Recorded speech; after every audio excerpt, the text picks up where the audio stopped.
Chris, welcome to the second episode of Jumping In, our short form series. We're launching this thing on Instagram TV. We're doing it on YouTube, but it's really our opportunity to check in with guests that we've had in past episodes, tackle current events, and get some of our previous conversations back into the limelight. So appreciate you taking the time from Hawaii.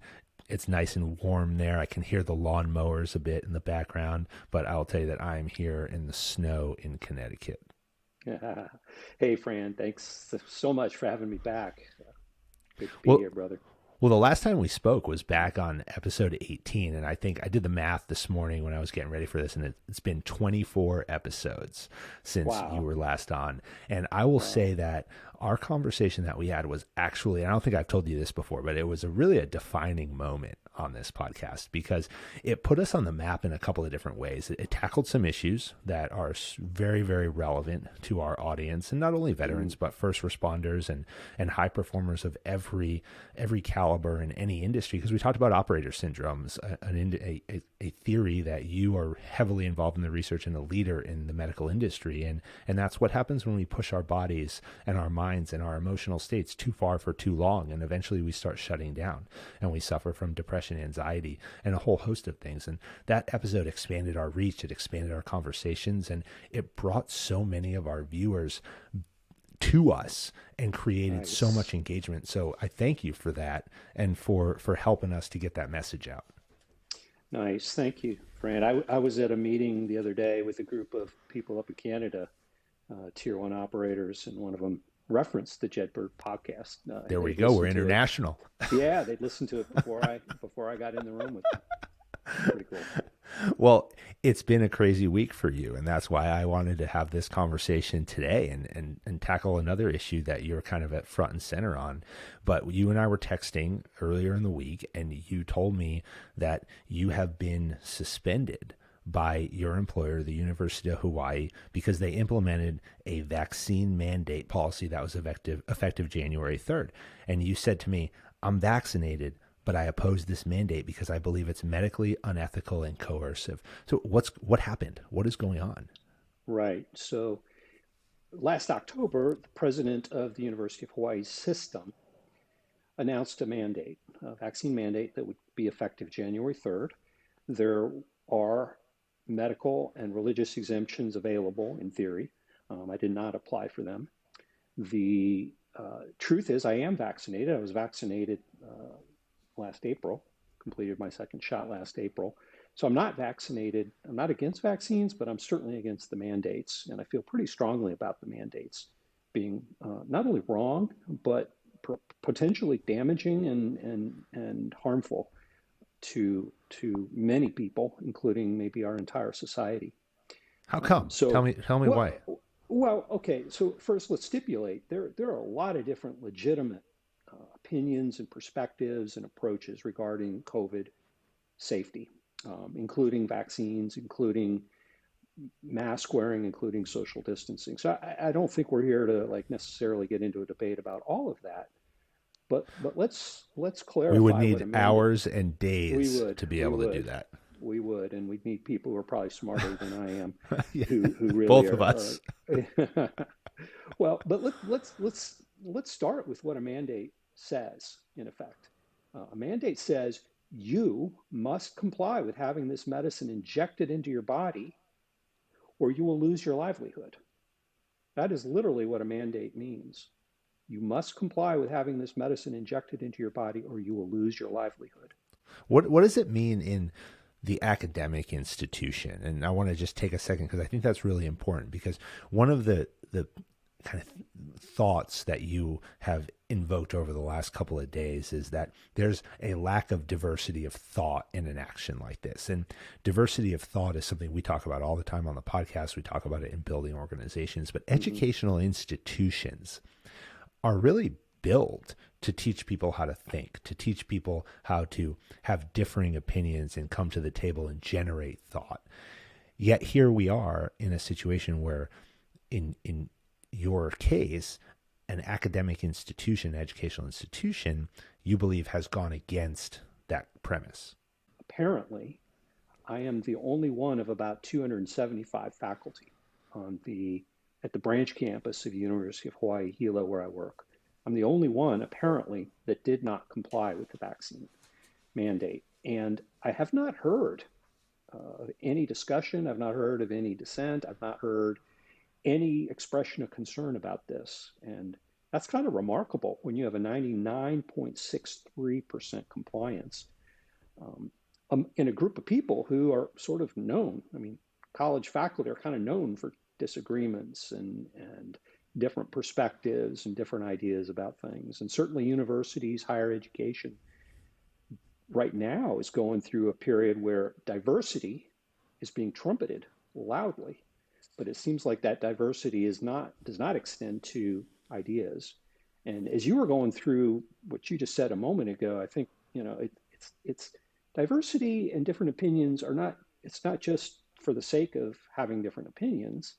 I mean, we talk about following the science. Well, science is not one big monolithic consensus that always marches together and has the same opinion. I mean, we could go back to Galileo, who had the opinion that the Earth was round, and of course the consensus then that was among all his contemporary scientists was that the Earth was flat.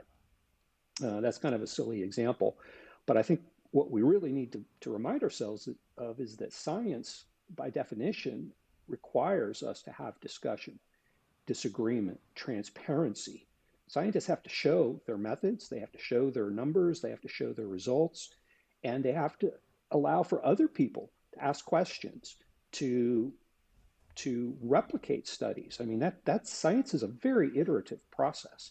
I mean, you could choose almost any topic that we have right now, and we could go back 20 years and go, okay, where are we with our thoughts on diet, a healthy diet today? And where were we 30, 40 years ago on our thoughts on a healthy diet? Very different perspectives now from what the consensus was 20, 30 years ago. So just as an example, Did any of your peers reach out to you? Have you spoken with any of them? Well, I have two peers who I've communicated with, yes, and who have been supportive on campus. One, and neither was in my department, the psychology department. One of my colleagues did reach out to me maybe a week ago with a short text that just said, "Are you okay?" ? With no context to what he was referring to. And that kind of came out of the blue after not hearing anything from anybody directly in the department for quite some time. So do I feel supported? No. Do I blame anybody? No. Part of the reality is we're all working from home. So it's not like there's even the chance for the natural discussions that occur in the hallways and such. Well, and school is remote too, right? This coming semester? Our classes are all, right now, our classes are all entirely online. And my classes and most of my colleagues were scheduled to be online back in September of last year. They were pre-scheduled, of course, scheduled in advance. So it's kind of an interesting thing to say, well, we know you're working from home. We know you'll never set foot on campus. We know you will not have any, face-to-face encounters with students, but you still have to take this mandate. It's mandated. This vaccine is mandated. On the other side of that coin, when we think about the challenge that the university brings, and their perspective would be maybe if you are not coming to class and you are sitting at home running class remote, why not just upload the vaccine information and comply? Why take a stand? Right. Well, because I think it's wrong. Period. Yeah. I never intended to carry this all the way through. I never intended to just put my foot down and say, no, I'll never comply. It's not the hill I was going to die on. It's not the hill I was willing to lose my job over, although I may yet lose my job. That's not clear to me. And they haven't indicated yet what's coming. They haven't indicated, right. I have not been reinstated as far as I know. And I did upload my vaccine card on January 12th. So, a couple days ago. I was listening to a podcast this morning about COVID, and they brought up this concept of groupthink. You brought it up a couple of minutes ago, and you bring it up again here tangentially, but I want to dig into it because that is what we've seen, I think, a lot throughout the last couple of years with COVID. Is you have, depending on where you fall along your thought process of the severity of the actual virus and its effect on people, effect on really your circle, because all of us have been affected. All of us have been affected in different ways, and some of us have been highly affected and have lost people that we love and hold dear, and other people have not known anybody who's been affected in that way by the virus. But that may create these kind of pockets of groupthink. And the podcast I was listening to, you talked about groupthink amongst the medical community. And here's an example with your situation where there's potentially this groupthink amongst the academic institution. Can you talk about the danger of groupthink and why, regardless of what industry you're in, it is something that can hurt or degrade an organization?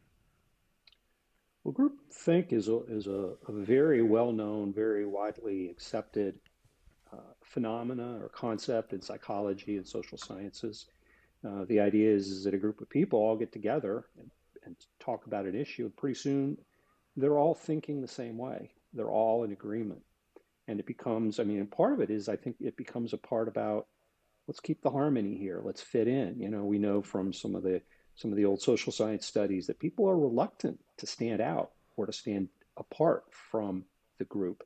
And that probably goes back to our hunter-gatherer roots, where we had to be part of the tribe, or if we were kicked out, it meant we weren't going to survive for very long. In this case, I think the problem of groupthink is we're not asking questions. We're just agreeing, okay, this is the way it is. Boom, I'm going to go along with it. What happens now? So you're waiting on word from the university as to the status. You're a tenured professor, so theoretically, there's no ability to remove you, but this is certainly a different time. Actually, there is the ability to remove me, and I've checked in with the union, the faculty union, and I've checked in with a few other things. I've read some of the regulations online. So my tenure offers me zero protection right now from this. It would protect me from pretty much anything else I might do as a faculty member, but it will not protect me from being able to flout the vaccine mandate. So if they come back and don't take you back, what are you focused on next? Finding the next job, finding the next work. Calling you for a job as your assistant at the Jedburgh Podcast, maybe. Part-time co-host, full-time video editor. That's what I'm looking for. Well, maybe, we'll see. I do want to bring one thing up before we close out here, though. And journalism, often we say that we don't always get it right. We strive to get it right as much as we can, but every once in a while something happens. And I told you before we started I was going to do this because I have to correct the record. I have to correct the record from our previous episode that, from July. And what I failed to ask you at the end of that episode what your 3 foundations to success are. And man, I've been crying myself to sleep every night ever since you failed to ask me those questions. I actually have been beating myself up, saying every time I come across your episode, it comes to my head and I say, I didn't do it. I forgot to ask them. And this is important because it's kind of become a little bit of a staple for our podcast, and we end them all the same way. And I asked the question, I'm going to do it here because we're going to get it on the record. And it is, the Jedburghs in World War II had to do 3 things every day as foundational core skills, foundational core tasks.